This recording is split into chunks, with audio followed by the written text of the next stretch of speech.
Assalamualaikum warahmatullahi wabarakatuh. Waalaikumsalam warahmatullahi wabarakatuh. Alhamdulillahi haqqa hamdih. Alhamdulillahi hamdan katsiran tayyiban mubarakan fih. Nahmaduhu wa nasta'inuhu wa nastaghfiruhu wa nastahdihi wa natubu ilaihi. Wa la na'budu illa iyyahu wa natawakkalu alaihi.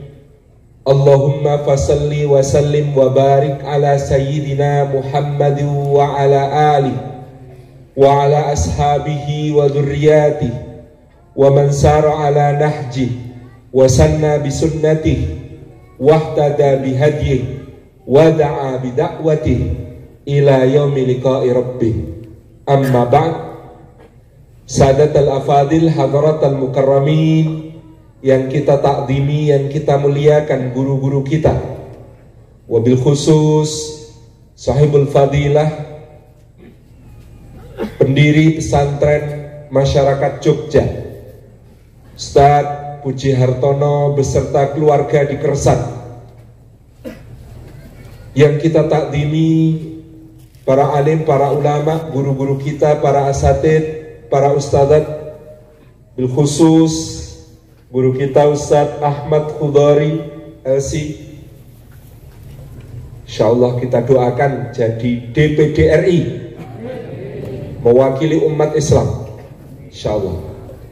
Guru kita Ustadz Haji Muhammad Jazir ASP, guru kita Ustadz Anan, guru kita Ustadz Kembar, guru kita Ustadz Makhraji Khudari, Kang Kurnia. Mohon maaf tidak dapat kami sebut satu persatu, para ulama, para guru, dan seluruh sesepuh panutan kita semua di Yogyakarta ini yang rawuh pada malam hari ini.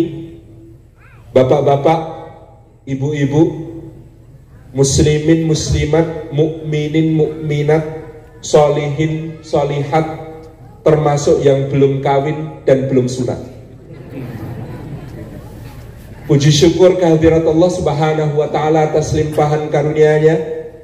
Kita dihimpun pada malam yang cerah ini di pesantren masyarakat Jogja untuk melaksanakan satu sunnah hasanah. Nah, ini yang perlu kita kaji dari awal. Apa makna sunnah hasanah yang di Indonesia kita disebut halal bihalal atau syawalan? Kenapa sunnah hasanah? Mari kita perhatikan hadisnya terlebih dahulu. Hadis yang juga dicantumkan Al-Imam An-Nawawi dalam Riyadhus Shalihin. Hadis yang diriwayatkan oleh Imam Muslim dan juga para a'immah pemilik kitab sunan yang lain. Rasulullah SAW bersabda, "Man sanna fil Islam sunnatan hasanatan, falahu ajruha wa ajru man amila biha ila yaumil qiyamah." Saya khususkan pembahasan malam ini di potongan hadis yang ini. Man, barang siapa, sanna, yang mentradisikan, mensunnahkan, fil islami, di dalam Islam, sunnatan hasanatan, tradisi yang baik, sunnah hasanah, falahu ajruha, maka baginya pahalanya sendiri karena mentradisikan sunnah hasanah tersebut, wa ajru man amila biha, dan dia mendapatkan aliran pahala dari orang yang ikut mengamalkan sunnah hasanah tersebut ila yaumil qiyamati, sampai hari kiamat, selama amalan sunnah hasanah tersebut dilakukan, pahalanya tidak putus-putus mengalir baginya. Al-Imam Izzuddin bin Abdissalam dengan hadis ini nanti akan memperkuat apa yang dikatakan Al-Imam Asy-Syafi'i tentang kok bid'ah ada yang hasanah, ada yang sayyi'ah. Karena sunnah juga ada yang hasanah, ada yang sayyi'ah. Hadis ini kelanjutannya, wa man sanna fil islami sunnatan sayyi'atan falahu wizruha wa wizru man amila biha ila yaumil qiyamah. Atau fi riwayah fa alaihi wizruha wa wizru man amila biha ila yaumil qiyamah. Maka baginya siapa yang mensunahkan tradisi yang jelek di dalam agama Islam ini, maka baginya ada dosanya sendiri maupun dosa orang-orang yang mengikutinya sampai hari kiamat. Jadi ada pahala jariyah, ada dosa jariyah ketika berkaitan dengan sunnah hasanah dan sunnah sayyi'ah. Nah, kembali kepada pemaknaan sunnah hasanah tadi. Maka Imam Izzuddin bin Abdissalam juga mengatakan yang dimaksud mensunnahkan, mentradisikan di dalam Islam sunnah kebaikan ada dua makna. Yang pertama, ihya'u sunnah al-mayyitah, menghidupkan sunnah yang sudah mati, artinya sunnah yang tidak dikenal orang, sunnah yang asing, sunnah yang kemudian orang-orang ono ngono iki. Kanjeng Nabi iki ngono kuwi to. Agek ngerti aku. Nah, maka ini termasuk di dalam makna mentradisikan di dalam Islam tradisi kebaikan, yaitu memperkenalkan kembali sunnah yang terlupakan, terkubur, hilang, atau asing di tengah masyarakat. Tentu makna sunnah itu disepakati oleh para ulama. Dalam hal ini adalah perkataan, perbuatan, dan persetujuan Rasulullah Sallallahu Alaihi Wasallam. Apa yang dikatakan oleh Rasulullah, apalagi bentuknya perintah, anjuran, dan pujian kepada suatu amal perbuatan sunnah. Apa yang dilakukan oleh Rasulullah SAW disaksikan oleh para sahabat, perbuatan beliau sunnah.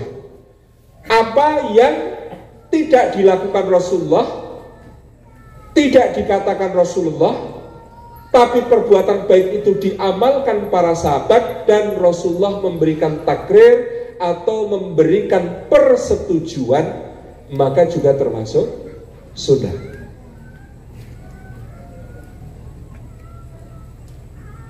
Misalkan sunnah yang kemudian di beberapa tempat asing, takbir hari raya Idul Adha yang dimulai sejak akhir hari Arafah, lanjut bersambung sampai hari-hari tasyrik.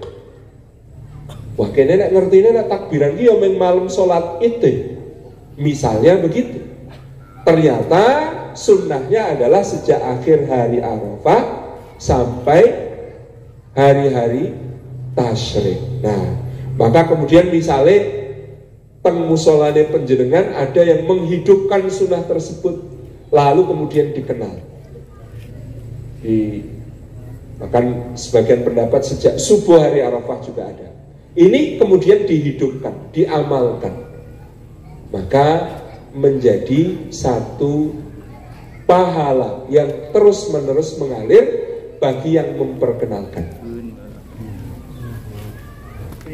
Atau sunnah-sunnah yang sederhana. Di rumah kita arang-arang mlebu WC ndonga, biasanya tidak ada suara. Nek arep nyontoni anak ki ya kudu nganggo swara. Tidak bisa kemudian Bapak kok masuk WC tidak berdoa, dibatin. Dibatin menika ora iso dicontoh. Jadi apa-apa sing dibatin menika mboten saged dicontoh. Makanya jenenge kebatinan. Mboten pareng dicontoh. Kalau kita kemudian mentradisikan di rumah berdoa ketika masuk WC, keluar WC, sebelum makan, sesudah makan, sebelum tidur, bangun tidur. Semua amal-amal yang sederhana, yang ada contohnya doa-doanya dan adab-adabnya dari Rasulullah SAW kita amalkan. Lalu bojone melu, anake melu, pembantune melu, tonggone krungu njur melu, maka menjadi sunnah hasanah.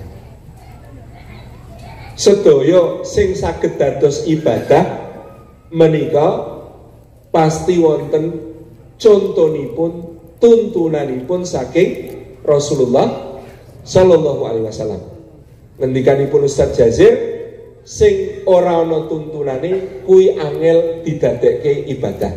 Contoh, tidak ada doa sebelum merokok dan doa sesudah merokok. Menika mboten wonten pengantin Ustaz Jazir.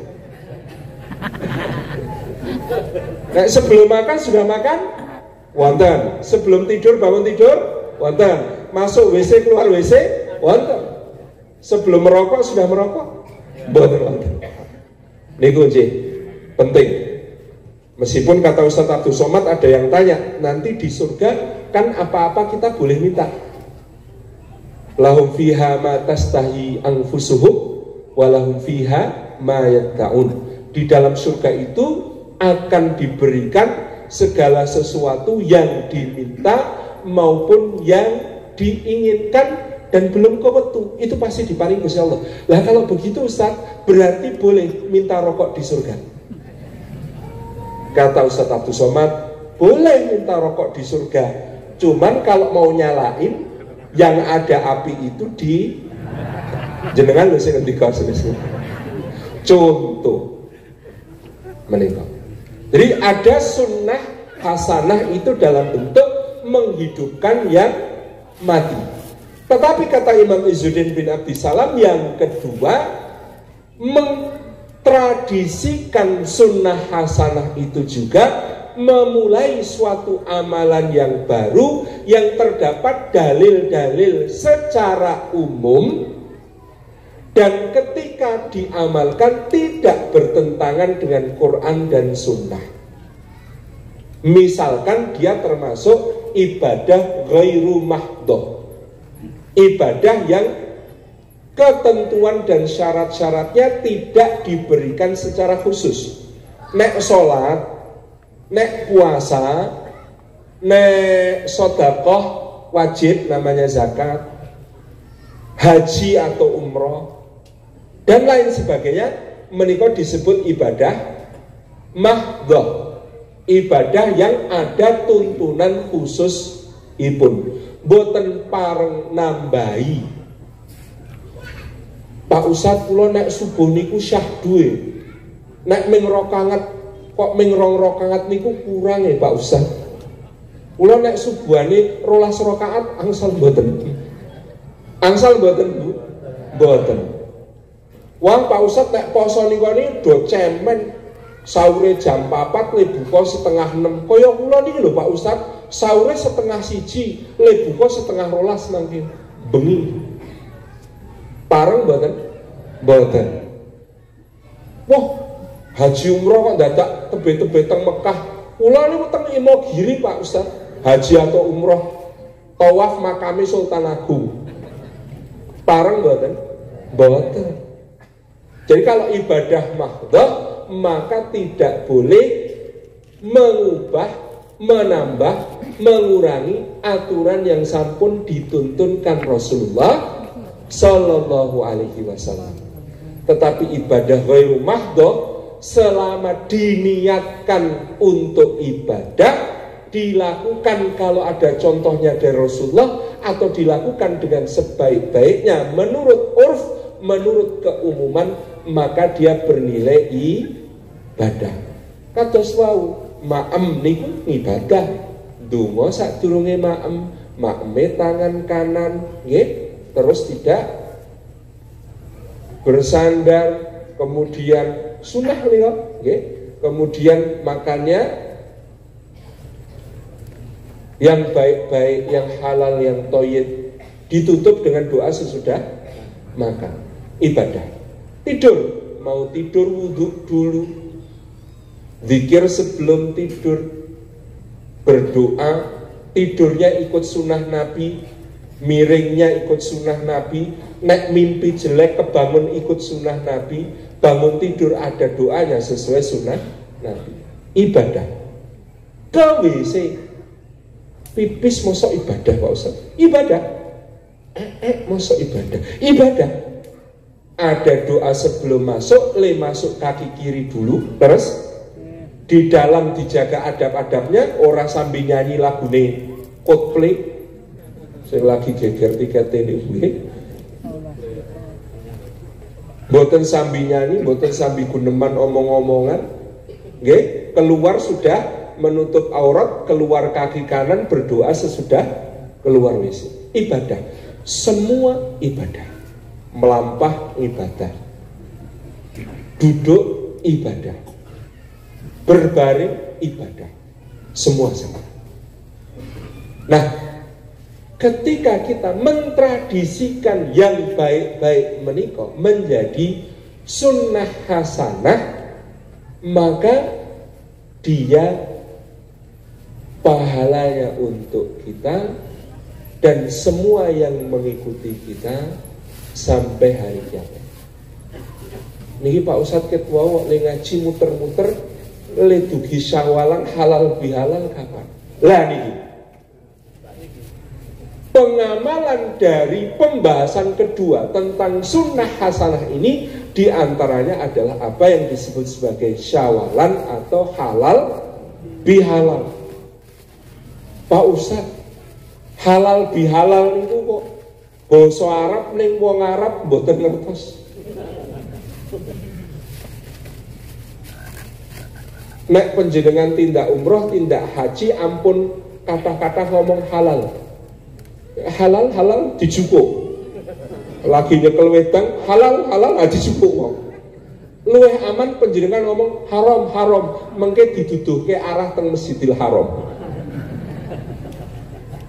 Nek halal bahaya. Jadi halal bihalal niku basa Arab sing wong Arab mboten paham maksudnya kepiye. Dan tradisi ini hidupnya adalah di Nusantara kita. Penelitiannya Kiai Haji Ahmad Baso, kalimat tertua halal bihalal tapi tertulis halal bahalal itu terdapat di dalam Babat Cirebon yang ditulis tahun 1570 pada masa Panembahan Ratu bertahta di Cirebon. Halal bahalal. Tulisannya ngaten teng Babat Cirebon. Halal bahalal menika disebutkan dalam Babat Cirebon, dimulai di Cirebon oleh Syarif Hidayatullah Sunan Gunung Jati pada kira-kira tahun 1480. Halal bahalal beliau. Jadi kira-kira kalau sampai hari ini usia halal bahalal di Indonesia, tak sing muni halal bihalal itu lah awake dhewe. Nek simbah-simbahin tetep bahalalan. Ajeng ndak putih mbah bahalalan. Ini memang namanya dulu halal bahalal tradisinya. Dari tahun 1480 sampai sekarang kira-kira sudah berusia 540 tahun. Tradisi itu kalau kita lacak dalam sejarah. Nah, Syarif Hidayatullah Sunan Gunung Jati menika bukan sembarang orang. Menurut naskah Babat Cirebon punika, beliau yang adalah putra seorang putri dari Pajajaran bernama Nyi Mas Rara Santang. Nah, jenengan nak nontonnya Raden Kian Santang. Niki Mbak Yune menurut cerita dan legenda. Tapi kalau ini tokoh sejarah, Nyi Mas Rara Santang dan kakaknya yang bernama Pangeran Cakrabuana menika tindak haji. Zaman menika tindak haji niku nek rawuh ngapuh mboten. Le numpak kapal nunggu angin setengah tahun. Dumugi mriko Nyi Mas Rara Santang menika dilamar oleh seorang keturunan Nabi Muhammad sallallahu alaihi wasallam saking Mesir, naminipun Syarif Hud bin Abdullah Al-Masri. Lajeng diboyong datang negari Mesir. Zaman menika di bawah Kesultanan Mamluk. Lah kang masipun Pangeran Cakrabuana alias Pangeran Walang Sungsang menika paring syarat. Adikku oleh mbok rabi syaratnya sesuk nek lahir anak lanang kudu dikirim neng Jawa bantu aku dakwah. Maka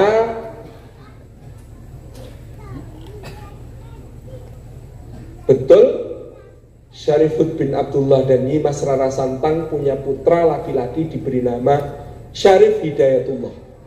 20 tahun hidupnya belajar di Mesir, menjadi murid Syekhul Islam Zakaria Al-Ansori.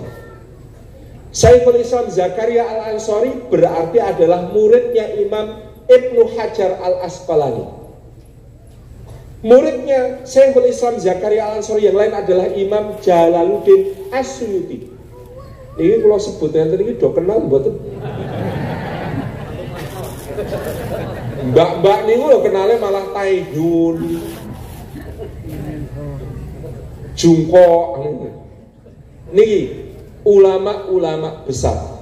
Imam Suyuti, murid Zakaria Al-Ansori, murid Ibnu Hajar Al-Asqalani. Berarti Syarif Hidayatullah ini murid Zakaria Al-Ansori, cucu murid Ibnu Hajar Al-Asqalani, teman belajar Imam Suyuti. Kondur ke Indonesia. Zaman itu dari Indonesia. Kondur datang Ardul Jawi, bumi Jawa. Pinanggih pamanipun wonten Caruban utawi Cirebon, lajeng madeg dakwah, mangke wafatipun kasarekaken ing Gunung Jati, maka disebut Sunan Gunung Jati. Kenapa saya perlu menyampaikan sanad keilmuan beliau? Berarti halal bahalal ini bukan dirumuskan oleh orang sembarangan. Wong ngaji tenan, ulama alim alama. Pertanyaannya, apa dalilnya sehingga kita mengamalkan halal bahalal kok teng negara sanes boten wonten tapi di kita ada? Simple sebenarnya. Satu, bulan Ramadan insya Allah menghapus semua dosa. Allahumma amin. Dosa kepada siapa? Dosa kepada Gusti Allah. As-salawatul khamsu wal jumu'ah ilal jumu'ah wa Ramadan ila Ramadan mukaffaratun lima bainahunna majtunibatil kabair. Salat yang 5. Panjenengan sedaya mboten wonten sing bolong nggih Pak Bu, salat yang 5. Insya Allah. Karena kata Rasulullah, bayangkan salah seorang di antara kalian punya rumah di tepi sungai, sedina mudun untuk adus pakpung teng sungai ping 5 sedinten. Kinten-kinten kesehatan regetane mboten badanipun. Terus lha adus tenanan ora ini. Nek para sahabat riyen menika jawabe resik ya Rasulullah. Ini kan memang tergantung amal perbuatan. Nek tengkersan jawabane tesih. Jadi sholat yang 5 menika menghapus dosa. Jumat ke Jumat menghapus dosa. Ramadan ke Ramadan menghapus dosa. Man shoma Ramadhana imanan wa ihtisaban ghufira lahu ma taqaddama min dambi. Siapa berpuasa Ramadan dengan iman dan mengharap pahala dari Gusti Allah, maka diampuni semua dosanya yang telah lalu. Jadi Ramadan menika Masya Allah sempurna. Seharusnya semua dosa kita diampuni Gusti Allah. Nek mboten diampuni selama Ramadan wingi namine kebangetan. Sinten sing ngendika kebangetan? Malaikat Jibril. Rasulullah nanti melangkah di mimbar Masjid Nabawi 3 undaan. Setiap undaan beliau ngendika amin, amin, amin. Lajeng para sahabat nyuwun preksa, ya Rasulullah kok munggah mimbar ngangge amin, amin, amin niku lho. Wau. Terus pundi? Wonten dungane napa benjing nek kula minggah mimbar nggih ngomong amin, amin, amin mawon. Sahabat niku kan kedah jelas.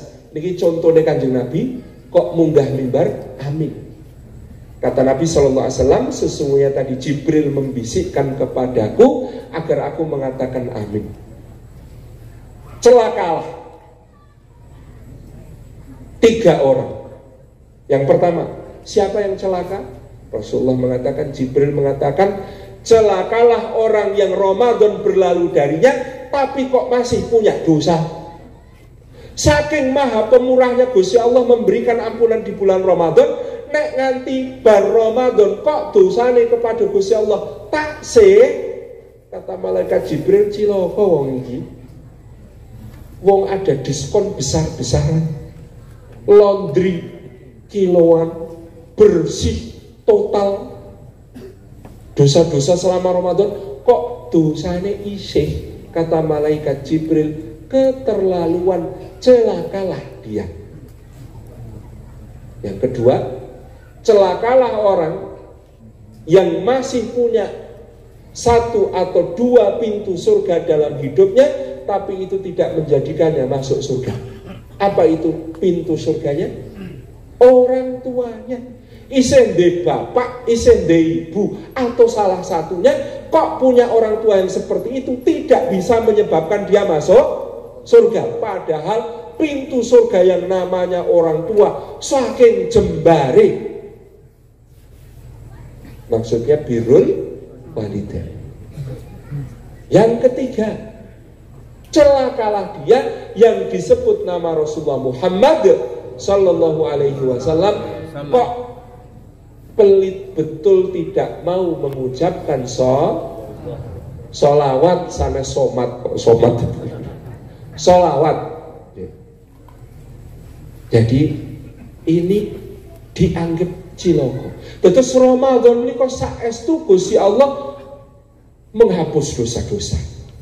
Pemenang penjenengan berburu Lailatul Qadar, memperbanyak doa, Allahumma innaka afuwun tuhibbul afwa fa'fu anni. Pun niku Masya Allah, dosa kepada Allah dibersihkan sebersih-bersihnya. Pun rampung dereng masalahnya kalau dosa-dosa kepada Allah diampuni. Dereng. Problem nih. Problemnya adalah hadis Nabi SAW ini. Apa kata Nabi SAW? Ara'aitumul muflis. Sampeyan kenal boten saking sing jenenge muflis. Onten tanggalin jenengan jenenge muflis. Mesti wong tuane kleru biyen. Apa pak carike kleru? Apa bidane kleru? Ara'aitumul muflis. Tahukah kalian siapakah yang muflis? Muflis artinya apa, Pak? Bangkrut, Bu. Mukhlis, nek mukhlis tiyang ingkang ikhlas. Ampun kleru. Kha kali fa. Muflis, bangkrut. Panjenengan preso mboten Bu tiyang sing bangkrut niku sing kados napa? Al-muflisu fina ya Rasulullah man laisa lahu malun wala mata'un wala amalun.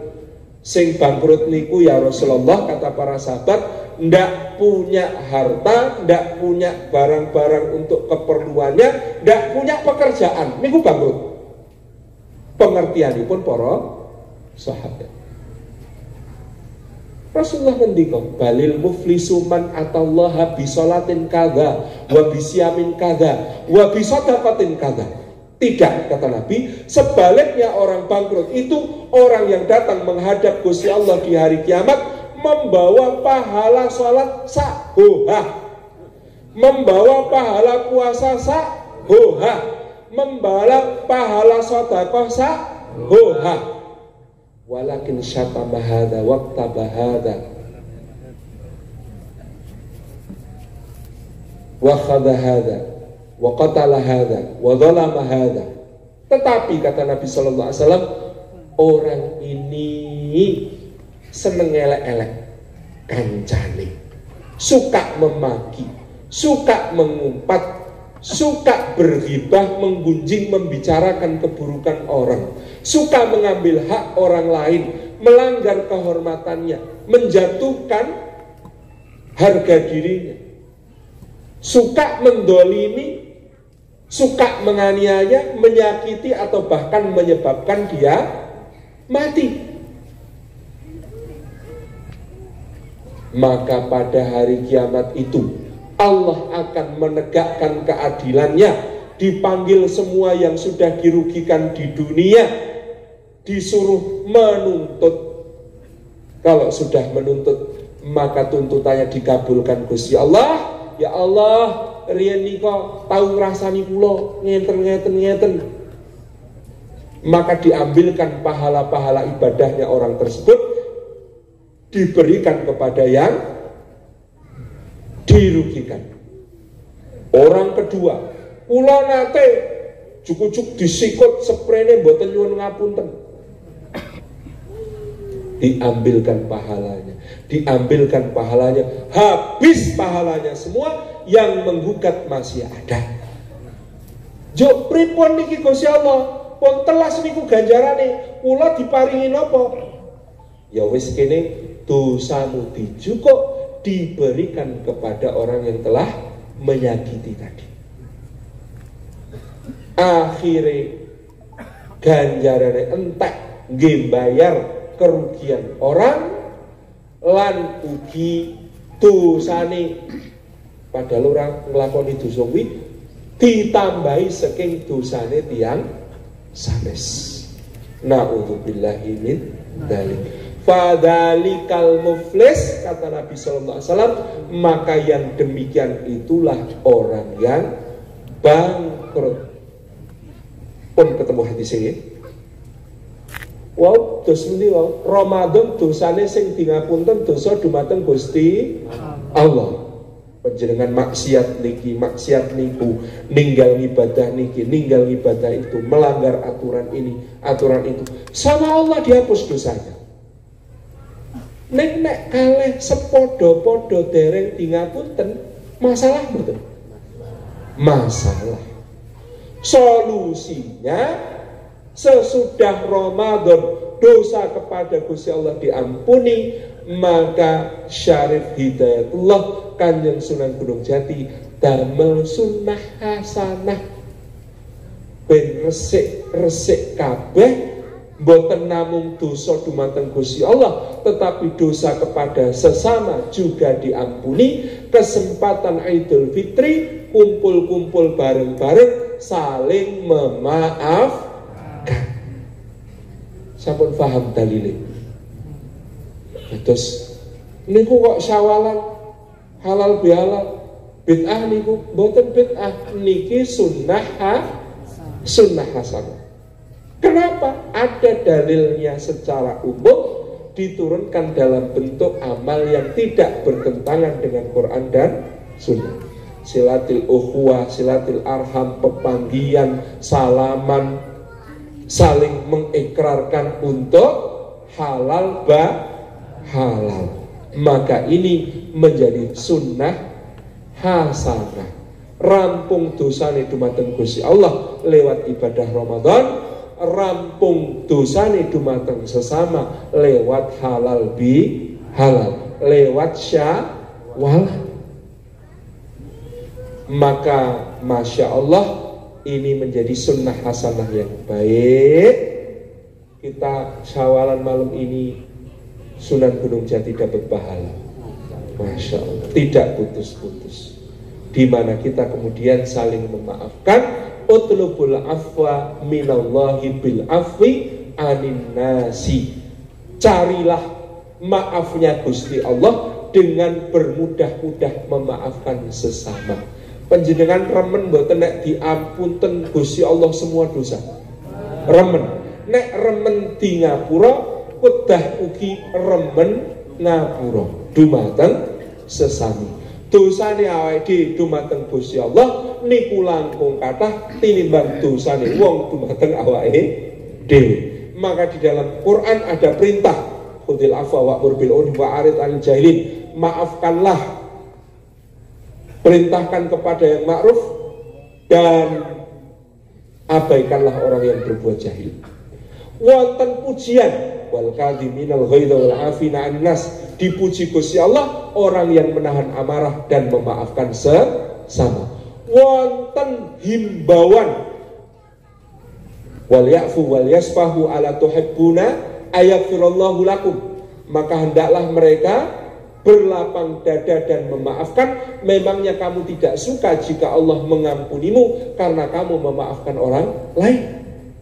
Ada janji pahala tidak terhingga. Faman afa wa aslaha fa ajruhu 'ala Allah. Barang siapa memaafkan, mendamaikan, berbuat kebaikan, maka pahalanya tak terhingga menjadi jaminan di sisi Gusti Allah. Masya Allah.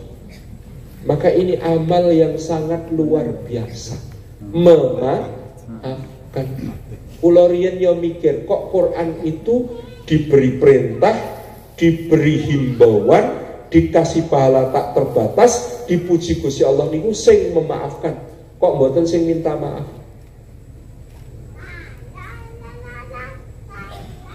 Kinten-kinten dos pundi? Sebenarnya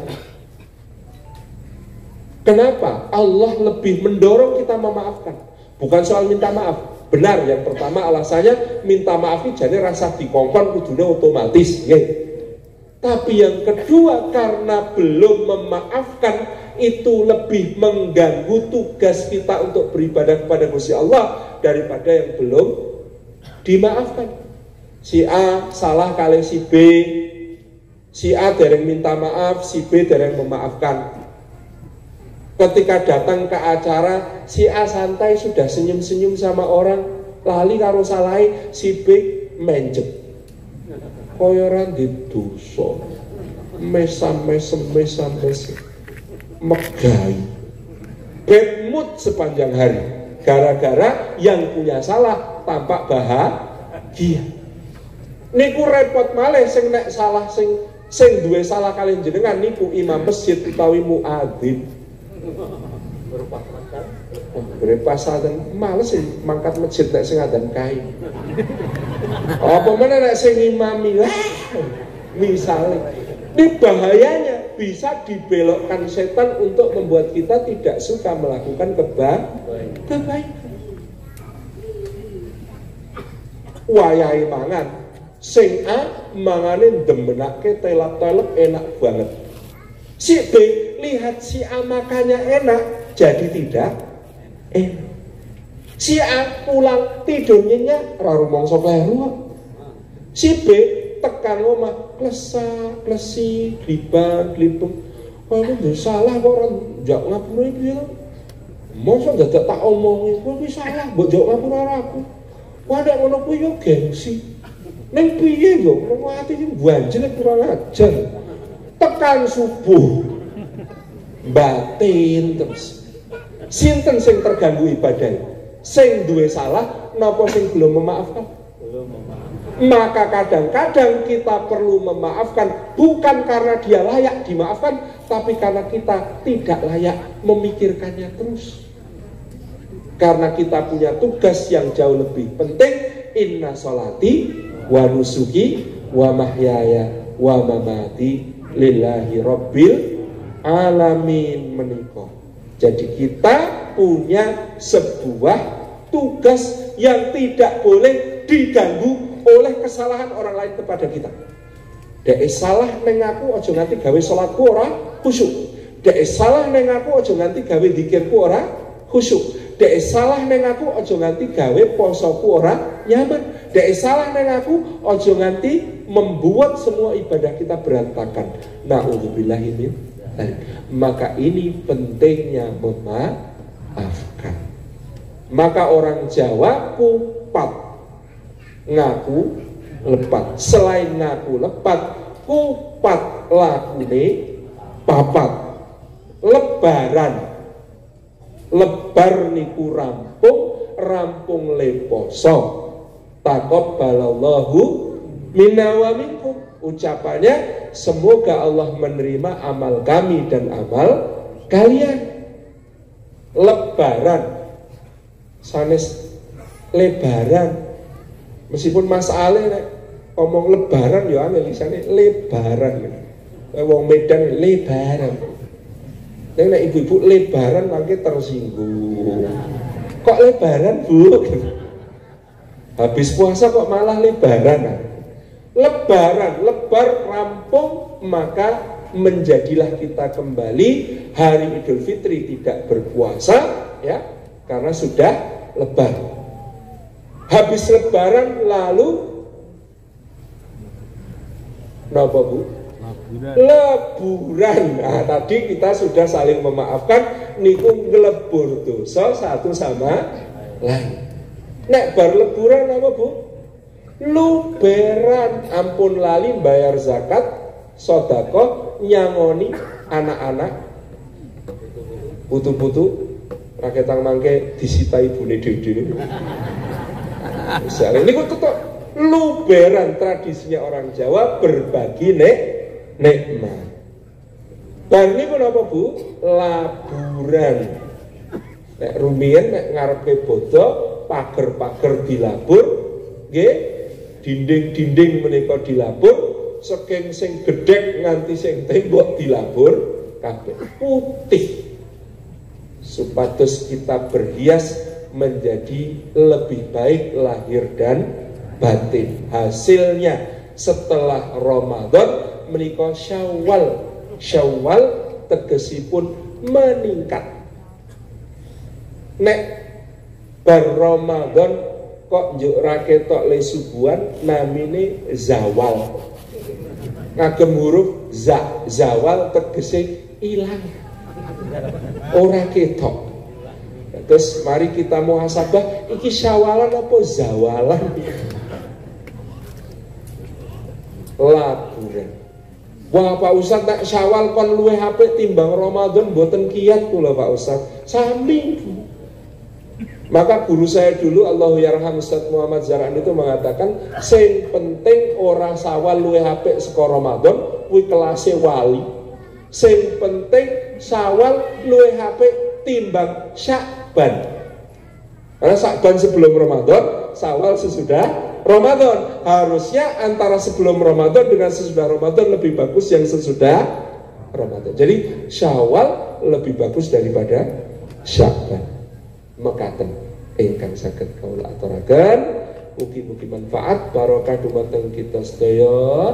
Taqabbalallahu minna wa minkum. Mudah-mudahan Allah terima semua amal kita, Allah ampuni semua dosa kita, dan kula ngaturaken atas nama pribadi ugi atas nama pesantren masyarakat Merapi Merbabu dan sedaya rencang-rencang untuk pesantren masyarakat dimanapun berada, nyuwun agung esih samudra pangsami bilih kathah kalepatan kesalahan. Sawab pinanggih niki kok Pak Ustaz dereng wonten dosa, sapa ngerti wis ngrasani sadurunge ketemu. Nang YouTube barang niku. Gitu. Insyaallah mudah-mudahan kita ridhokan satu sama lain, kesalahan-kesalahan di antara kita kelak di akhirat di sisi Allah di surga bertetangga bersaudara. Allahumma amin. Matur nuwun. Wassalamualaikum warahmatullahi wabarakatuh. Bapak Ibu, mari kita lanjutkan dengan muhasabah. Silahkan tangan kirinya diletakkan di dada, tangan kanannya di atas tangan kiri, kita tundukkan pandangan dan berdoa.